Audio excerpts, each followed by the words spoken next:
Olá! Estamos aqui hoje no nosso podcast, seja muito bem-vindo ao nosso bate-papo e hoje nós estamos com um convidado super especial, o nosso padre e amigo Gudialas Oliveira. Seja bem-vindo, padre! Muito Tudo bem? obrigado, Ana Angélica. Um prazer, uma alegria e ao mesmo tempo uma responsabilidade, dá um frio na barriga. É o meu primeiro podcast. Na minha história.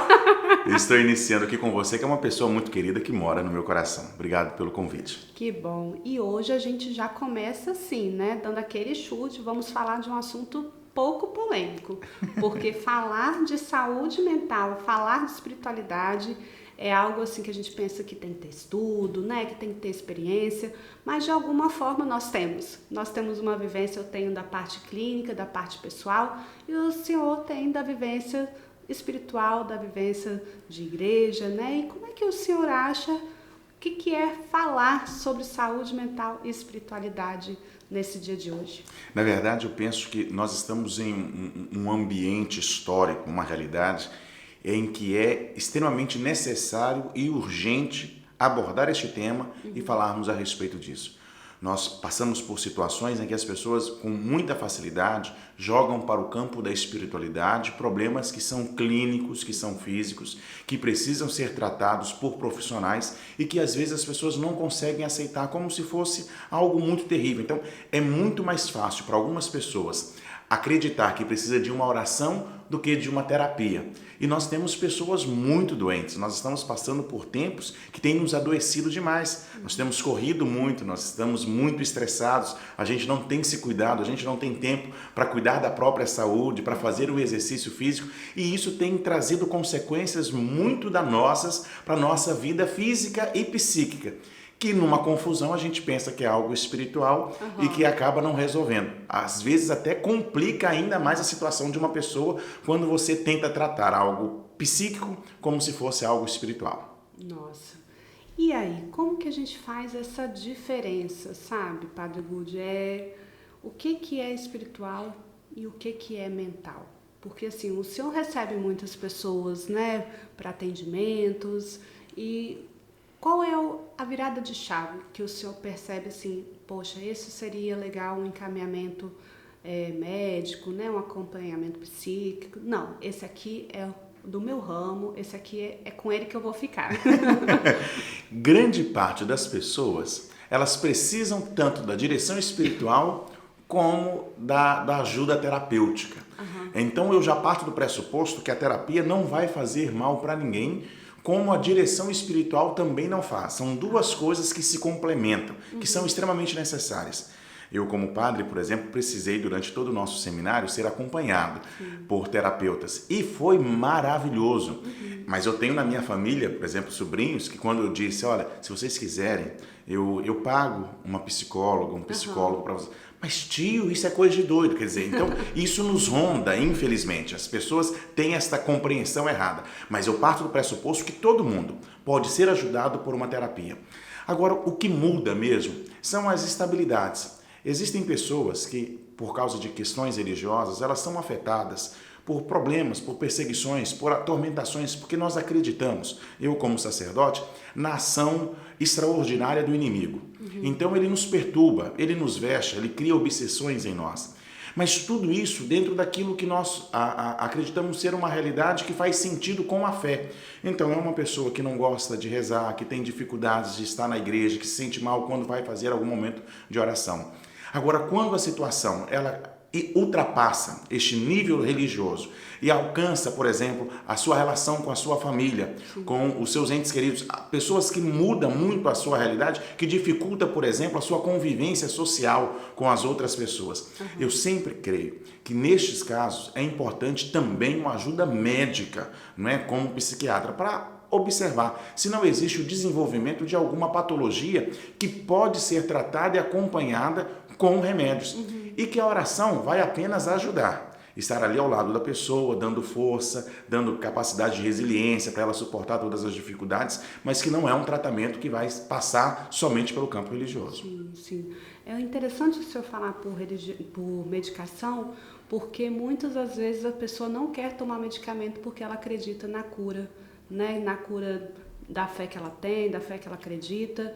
E aí, a gente incentiva essa crença por essa cura religiosa ou não? A gente incentiva a medicação, incentiva o tratamento? Ana Angélica, este é um ponto que é tratado sobretudo com nós que somos religiosos. O nosso bispo nos oferece formações, e eu posso dizer da formação católica, né? Não posso dizer como um estudioso das religiões, como é que outras pessoas trabalham essas questões, mas no nosso caso, o bispo sempre nos oferece dizendo: você nunca deve recomendar a uma pessoa que pare de tomar remédios, ou que pare de visitar os médicos, ou que pare de fazer a terapia, aquilo que precisa. Você acompanha e leva a pessoa junto com a oração. Porque nós somos convidados a acreditar na força do milagre. Nosso Deus, ele realiza coisas impossíveis. As Sagradas Escrituras nos mostram exatamente isso. Deus abre o mar para o povo poder caminhar, ele faz brotar água da pedra, ele caminha sobre as águas. Jesus realizou um milagre que nunca tinha sido acontecido, que foi a cura de um cego de nascença. E isso despertou, inclusive nas autoridades do tempo, um certo tipo de receio contra ele, ele passou a ser perseguido. Jesus ressuscitou a Lázaro, que estava há 4 dias morto. Já sabiam de ressurreição de outras pessoas, mas com 4 dias. Então, Deus faz aquilo que é impossível. Ele realiza milagres impossíveis. Nós somos convidados a acreditar. Mas o milagre não acontece porque Deus olha para uma pessoa e diz: você é uma pessoa especial. Com você eu quero realizar o milagre. O milagre sempre é para um plano maior, de levar as pessoas a ter fé. E o milagre acontece também através do cuidado dos médicos. Então a pessoa pode receber o milagre de uma cura passando pela quimioterapia, por exemplo, recebendo todo o tratamento. Então nós dizemos: confia, acredita, peça. Eu vou rezar sempre para a pessoa, independente da situação que ela tenha, falando que Deus tem poder, e Ele tem. E se for da sua vontade, Ele pode curar uma pessoa para aquilo que os médicos dizem: isso não tem solução, não tem saída. Mas apesar desta nossa oração, a gente sempre recomenda: continue com o tratamento, porque isso é uma forma que Deus também tem de curar e de alcançar o nosso coração. A gente tem a crença que Deus capacita, né? Pelo menos na minha crença pessoal, eu acho que Deus dá essa capacidade, Deus leva a gente a caminhos que realmente nos motivem e nos ensina, né? E quem sabe nós também não somos usados para realmente curar de alguma forma por meio de tratamento, né? Por meio de uma condução mais científica, talvez, né? Ana Angélica, é maravilhoso. Eu, por exemplo, da terapia, trago isso comigo, como é fantástico o acompanhamento que um terapeuta pode fazer com uma pessoa, das descobertas de situações na vida que se tornam mais claras, mais evidentes. Eu percebi isso e acompanhei comigo. Mas quando a gente passa para a parte clínica, veja se não é um milagre o transplante de coração. É verdade. Você retirar um órgão tão sensível de uma pessoa e colocar outro num lugar e fazê-lo bater e dar condições para a pessoa continuar a sua vida. Você usa maquita para abrir o peito da pessoa, para serrar o osso. Você usa um extensor de peito para conseguir acessar. Tudo isso é um grande milagre, um verdadeiro milagre, não é? Pessoas que fazem cirurgia no cérebro, que você abre o crânio, não é, para retirar tumor. Isto é um milagre. A pessoa tem que compreender isso. É um verdadeiro milagre. Você quebra a perna, a pessoa vai lá, costura, emenda os ossos, coloca ferro. Você fica com várias placas de ferro na perna. Depois vai lá, retira os parafusos e você volta a andar, volta a caminhar. Isto é também um milagre. Essa inteligência que Deus nos deu, essa capacidade de lidar com coisas tão sensíveis e de resolver, é um milagre. E para quem não acredita em milagres, Padre Gúdio? Para quem nunca precisou fazer um transplante, para quem realmente nunca precisou passar por um processo de terapia, mas não acredita. E aí a gente está falando da espiritualidade como um todo, né? Nós não estamos falando da fé católica, do espiritismo, nós estamos falando da espiritualidade, da crença. Hoje eu não acredito em milagres. Como lidar com essa pessoa que realmente é descrente? O não acreditar em milagres não é uma situação que eu esteja ligado com a espiritualidade ou com a religião, porque é uma questão mais semântica. Eu vou dizer que é um milagre, mas uma outra pessoa pode olhar para isso e dizer: esta cura aconteceu por uma intervenção que a gente fez. Eu me recordo de um caso de um senhor que ele estava com tratamento de câncer, mas precisava passar por uma cirurgia e não conseguia o dinheiro para passar, tinha que esperar pelo SUS, e aquilo estava protelando e tinha uma possibilidade muito grande de que ele morresse. A comunidade se reuniu, juntou dinheiro, porque a esposa dele era muito ativa, e bancou a cirurgia. Ele passou pela cirurgia, recuperou a saúde e ficou muito bom. As pessoas foram até a casa dele e convidaram a ir na comunidade para poder agradecer. E ele falou, agradecer a quem? A Deus pela cura. Ele falou, agradecer a Deus não, se não fosse o dinheiro que eu consegui, eu não teria curado.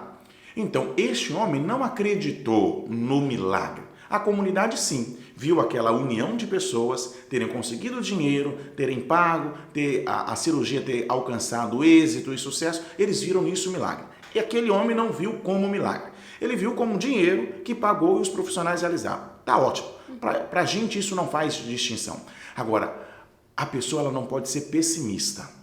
Então, não é não acreditar em milagre. Agora, aquela pessoa que acha que não vai dar certo, que as coisas não vão acontecer, que tudo vai dar errado, isso é ruim. Eu digo não porque lhe falta a fé, mas porque a gente tem o poder de atrair sobre nós forças negativas também. Se eu não consigo acreditar que as coisas vão dar certo, seja por uma intervenção divina, por uma força que seja maior do que eu, seja pela ação humana, isso me torna uma pessoa muito azeda, assim, e isso traz coisas ruins para a própria pessoa. Então, eu olharia com misericórdia para alguém que é muito pessimista. Diria para essa pessoa que ela precisaria sim passar por um acompanhamento, de ser amada, de ser ajudada, porque talvez isso tenha sido despertado por alguma outra situação que ela tenha vivenciado na sua vida, porque não é natural. Você não precisa acreditar na religião, na espiritualidade e chamar de milagre. Mas todos nós precisamos acreditar que há possibilidade de dar certo, da gente vencer independente da situação. Por mais difícil que pareça, é possível a gente conseguir sobreviver e sobrevoar a estes obstáculos, passar por cima dessas tempestades. E é interessante o senhor falar sobre isso, né? Porque esse é o objetivo da terapia. É trazer a esperança, trazer uma nova forma de viver, né? Viver uma vida mais valiosa.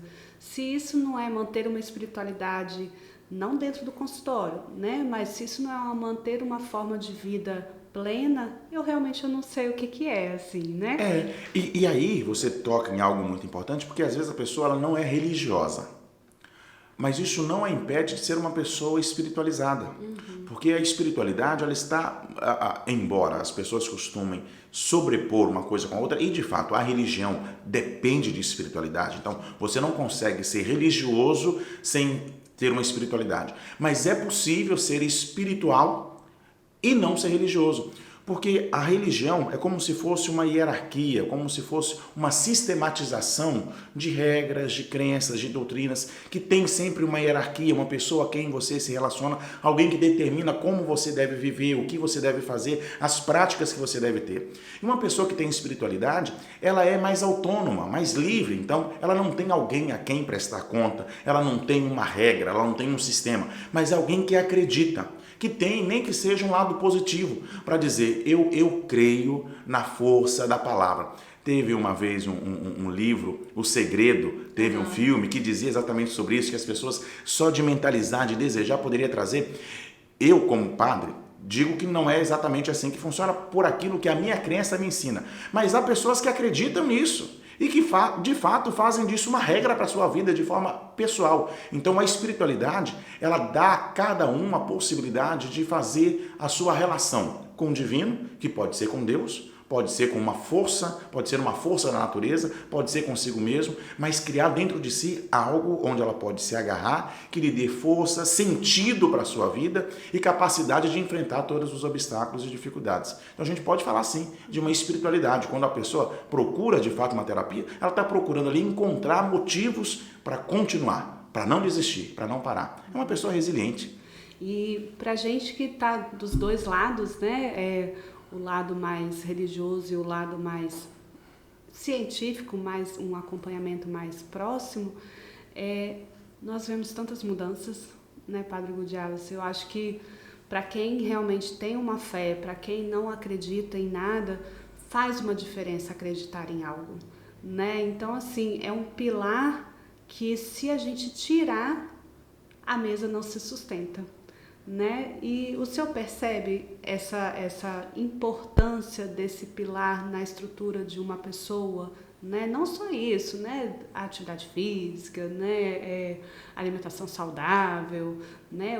Quando precisa um acompanhamento médico, psíquico, mas o senhor vê a espiritualidade ou a religião, no caso que a gente está falando aqui também, como esse pilar, um fundamento na vida de uma pessoa? É fundamental. E eu acredito que quando você fala de pilar, é exatamente isso. É de fato um pilar que sustenta. Porque nós somos atormentados, Ana Angélica, o tempo inteiro por situações muito adversas que fogem ao nosso controle. Nós somos seres livres, mas nós não somos livres de. Então, eu não fui livre para escolher o meu pai, para escolher a minha mãe, para escolher a minha nacionalidade, para escolher a cor da minha pele, para escolher o meu idioma, embora eu pudesse mudar para um outro país e falar no outro idioma, mas eu nasci aqui, dentro de um contexto. A estrutura social e familiar que eu nasci não depende de mim. Se eu desenvolvi alguma doença, como por exemplo, eu tenho rinite, não tinha quando eu era criança, agora eu tenho. Labirintite, não tinha quando criança, agora tenho. Mas tenho desde criança enxaqueca. Eu não fui livre para escolher ter essas enfermidades ou não. E nenhum ser humano é livre para isso. Não é livre para escolher não sofrer um acidente, ser atropelado, ser atingido por uma pessoa, fazer uma viagem que o avião caia, perder uma perna por causa de um tétano que pegou, ou então sofrer como nós sofremos com a pandemia que veio e que alcançou um número grande de pessoas. Mas nós somos livres para, não somos livres de. Das situações que estão ao nosso redor, a gente não pode, mas livres para, a partir e apesar das circunstâncias e situações que me acontecem, tomar outros caminhos. Nenhuma decisão na nossa vida, nenhuma circunstância é forte o suficiente para me limitar ou determinar as minhas ações. E a fé e a espiritualidade, neste caso, são exatamente esses balizadores e norteadores que nos dizem isso. Eu falo para as pessoas que estão na igreja o tempo inteiro, se seu marido te traiu, se ele te abandonou, isso não quer dizer que a sua vida acabou. É uma dor, é um sofrimento, é algo que machuca. Você perdeu o seu pai, perdeu a sua mãe, você teve que enterrar o seu filho, você teve que enterrar os seus filhos de uma forma cruel, foram retirados de você de uma forma precoce, violenta. Isso é uma dor, mas não é o suficiente para dizer a sua vida acabou. Apesar desta dor, você consegue encontrar um sentido para a sua vida. E a religião e a espiritualidade oferecem sentido para nós. Enquanto tiver sentido, enquanto você entender que há soluções, não soluções, porque tem coisas que você não resolve, mas que existem coisas que você pode fazer apesar daquilo que te aconteceu, você consegue forças para continuar a caminhar. A maior desgraça que poderia acontecer com uma pessoa é perder o sentido da sua vida, sentido da sua existência, quando a pessoa acha que não faz mais por que ela conseguir sobreviver. Então, a igreja, a religião e a espiritualidade oferecem um sentido. Então, é fundamental, porque você pode passar pelo sofrimento que vier, que enquanto você tiver um sentido para a sua vida, você é livre para decidir, ou eu vou me acabar, me fechar, ou tomar isso como se fosse mais um aprendizado para a minha vida e seguir a minha caminhada. Sim. É magnífico. Eu só de falar nesse assunto eu me arrepio toda. Porque é muito encantador, Padre Good, quanto que uma crença pode trazer uma esperança para uma pessoa, né? E aqui nesse caso a gente está falando da espiritualidade, a crença espiritual, né? Mas temos diversas crenças. O que traz sentido para a nossa vida faz um depressivo poder sair da cama. O que traz sentido para a nossa vida faz relacionamentos serem salvos, né? Quando as coisas realmente começam a estar no seu devido lugar, quando as coisas começam a ter sentido, a vida flui, né? E é muito interessante quando o senhor estava falando também da questão da pandemia, como que a gente foi afetado? A gente ainda não tem a longo prazo, né? Mas o senhor percebeu isso nas igrejas, o quanto que o número de pessoas adoeceram, o quanto de pessoas que realmente perderam um pouco de crença, porque muita gente perdeu, né? Perderam muitas pessoas por causa do Covid. Como é que o senhor vê, assim, hoje, pós-pandemia? Porque a gente, por mais que já esteja cansado, mas é um assunto que a gente viveu, né? Um tema que a gente viveu. Ana Angélica, eu percebo que a pandemia, ela nos fez primeiro identificar o quanto nós somos frágeis e limitados. E isso a gente deveria saber sempre, mas como nós somos extremamente inteligentes, a gente acredita ou acreditava que a gente conseguia dar jeito para todas as coisas, que não haveria situação que a gente não daria jeito.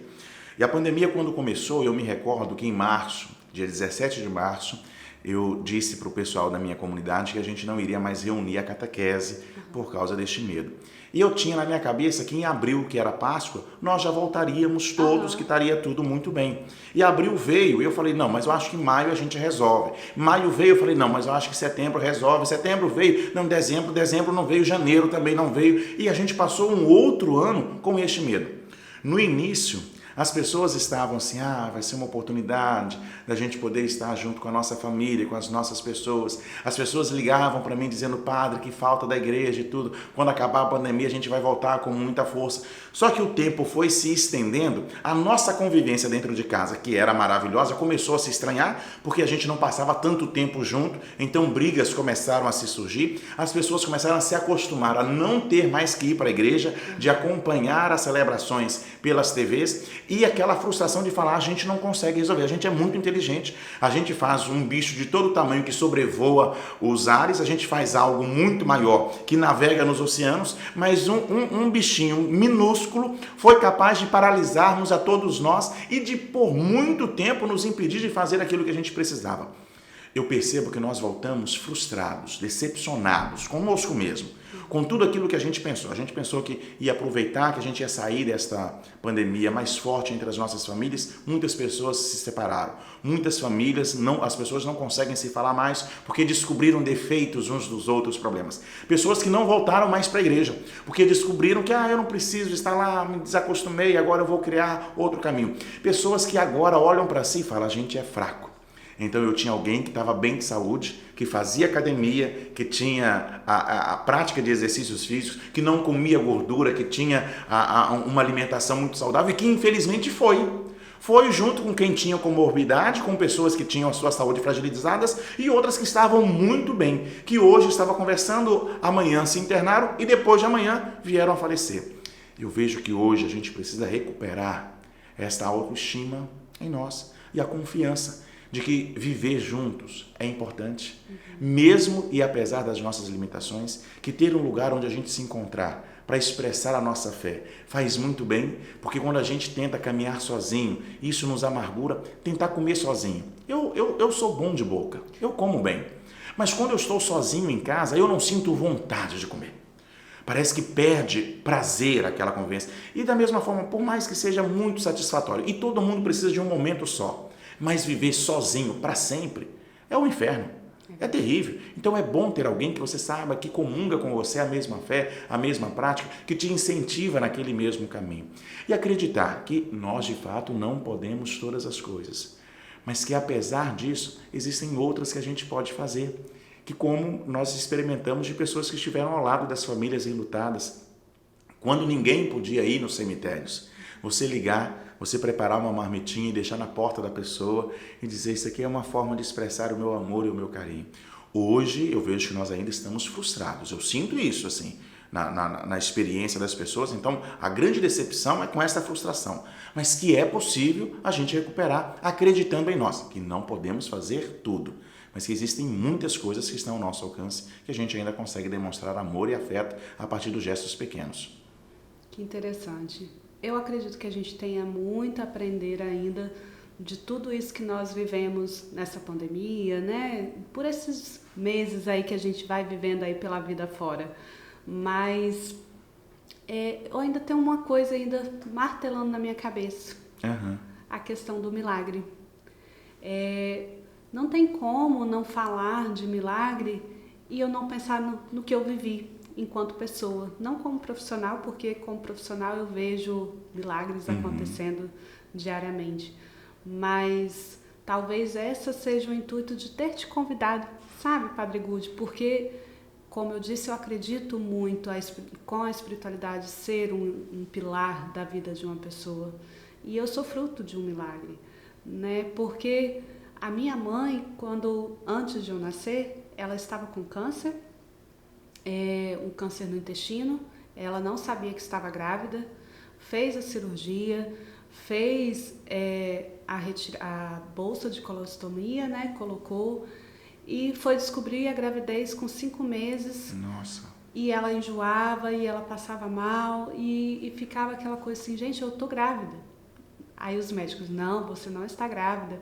Ela, não, eu estou grávida. Fez o exame e aí percebeu realmente que estava grávida. E os médicos pediram que ela tirasse esse bebê, porque seria um risco para ela e seria um risco para mim, porque eu nasceria defeituosa, vamos dizer assim, né? Mas ela não, pela fé dela, pela crença dela, pelos valores que ela tinha, ela não quis abortar.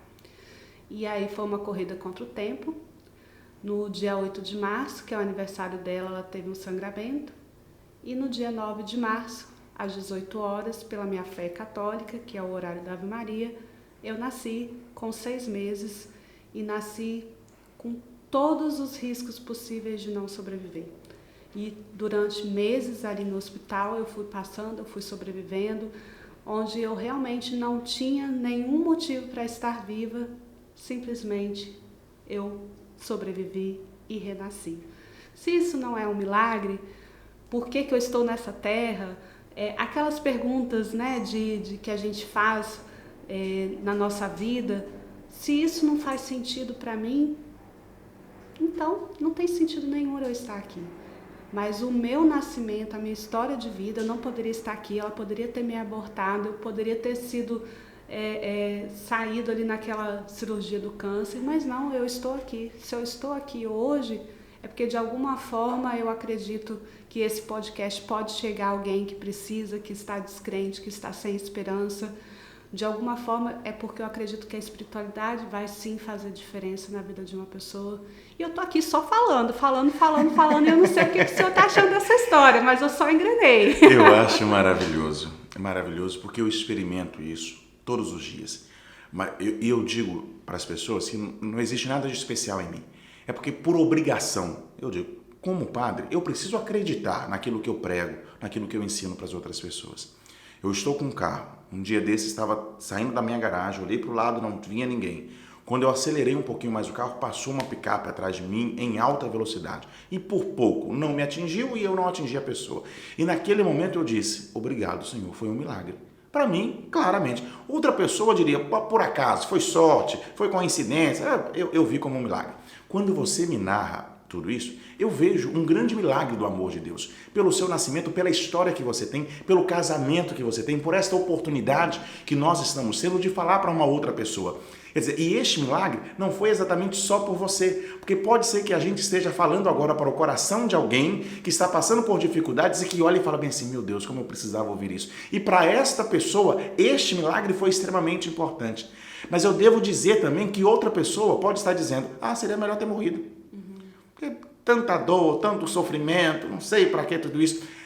Todos nós podemos olhar para uma mesma situação e olhar para ele como se fosse um 9 ou um 6, dependendo da posição que a gente esteja. A espiritualidade nos faz ver sempre o lado positivo e isso dá sentido para a nossa vida. Nos faz ficar alegres mesmo e apesar das dores. Santo Agostinho disse que Deus só permite o mal se ele puder tirar dali um bem maior. Só que o que a gente precisa entender é que o mal nunca vai se tornar em bem. Nunca. O mal vai continuar sendo mal. Deus pode fazer dele sair alguma coisa boa, mas ele continuará sendo mal. Minha mãe morreu quando eu tinha apenas 10 anos, por isso eu vim para o Espírito Santo.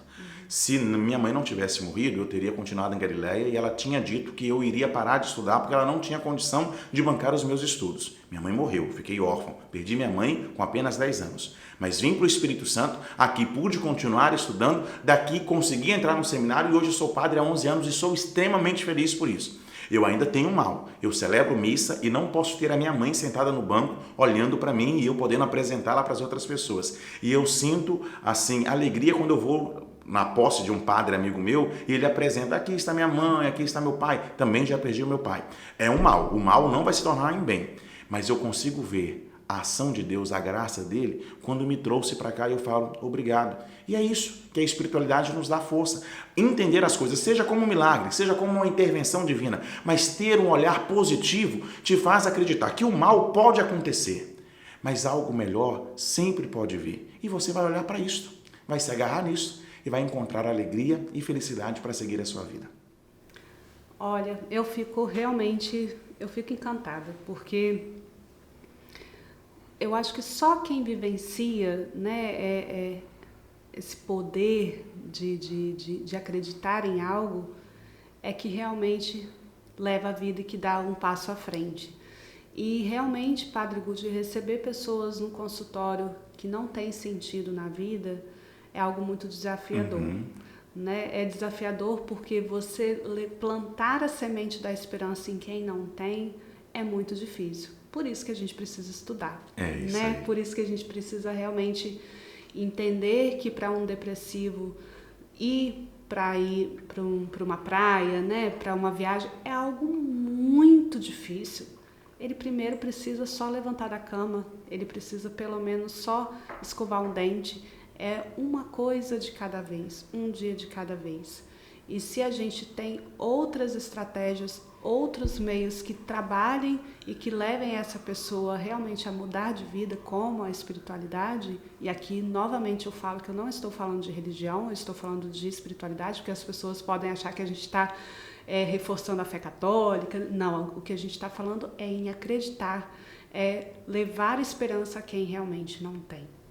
Isso faz muito sentido e transforma a vida. Né? E transforma vidas. Eu acho que talvez a nossa sementinha hoje seja essa, né? Será que a gente não está aqui hoje para transformar vidas, pelo menos na minha pequenez, na sua pequenez? Mas como a gente faz? Como agora, falando que a espiritualidade é importante, falando que um acompanhamento psicoterapêutico é importante, um acompanhamento médico, que a atividade física é importante, que a alimentação saudável é importante, manter todos esses pilares são importantes. Mas como que a gente faz então para trabalhar essa espiritualidade, que a gente novamente não está falando de religião? Eu acho que o que você disse anteriormente, tudo se complementa. Quer dizer, você não consegue trabalhar a sua espiritualidade se o seu corpo estiver ruim. O que a igreja nos ensina é que nós somos uma unidade, corpo e alma. Você não trata a alma sem que isso alcance o seu corpo. E você não consegue tratar o corpo sem que isso não toque também a sua alma. Uma pessoa que esteja com uma ferida muito grande no seu corpo, ela se sente abatida. O problema está no corpo, mas isso afeta o seu ânimo. Da mesma forma, uma pessoa que esteja passando por um problema muito terrível no campo espiritual, ela pode estar com a sua saúde física muito boa, que ainda assim ela vai ficar mal. Então, uma coisa se complementa com a outra. Você trata a sua espiritualidade quando você se olha como esta unidade. Você faz exercícios físicos, você tem uma boa alimentação, você se desestressa, você relaxa, você procura ambientes que possam te fazer muito bem, afastar de situações, de pessoas muito negativas, procurar acreditar e olhar para situações não com uma visão pessimista. Porque se eu quiser acreditar que tudo dá errado na minha vida, eu consigo encontrar motivos todos os dias para dizer isso eu queria que desse certo e não deu, isso eu queria que funcionasse e não funcionou, eu esperava que essa pessoa fizesse isso e não fez. Poderia acontecer. Mas eu sempre também vou ter motivos para olhar para situações e falar, olha quantas pessoas maravilhosas, quantas oportunidades boas o Senhor me deu. Então, tratar da nossa espiritualidade é cuidar da gente como se fosse um ser único, observar todas as dimensões da nossa vida e procurar ter um olhar positivo diante de todos os obstáculos e dificuldades que possam se apresentar.